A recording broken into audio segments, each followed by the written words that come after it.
Alright, so over here we can see I've just taken out the power station, but what I want to show you is how to set up some triggers that you can use to turn the power for your engines on and off whenever you jump out of your pilot seat. That should save you a couple of cells.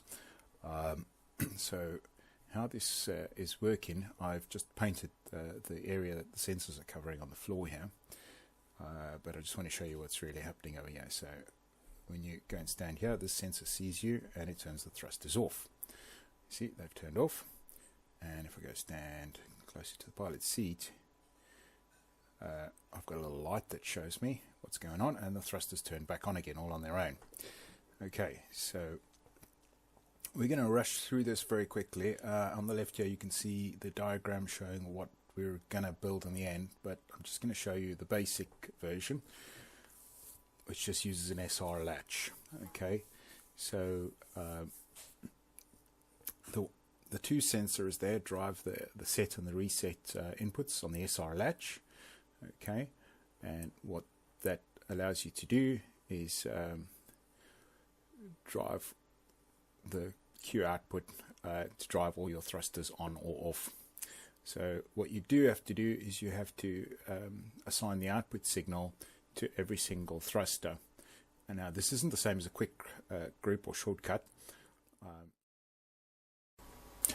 If you want to use the interactive setup mode for these light barriers, the easy way to do that is to tap the numlock key and then use the arrow keys with the shift and the alt keys together to grow and shrink the area that the sensors are going to pick you up in. That allows you to stand outside of the little red hatched area while you adjust the size of it.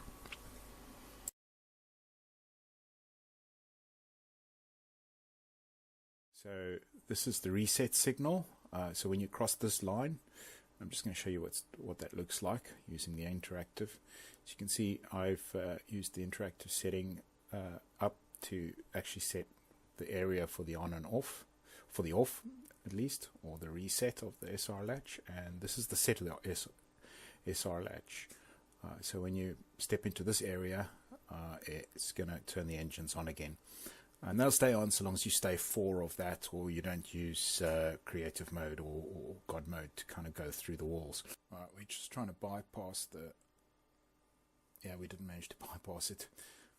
So you can see that if you set up a barrier, it's pretty hard to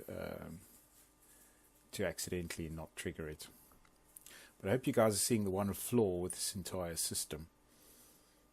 And that is when you actually want the ship to carry on hovering somewhere in space while you leave your seats and you go do something else.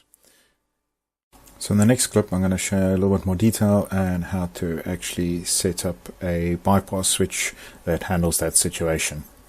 Join us in the next clip.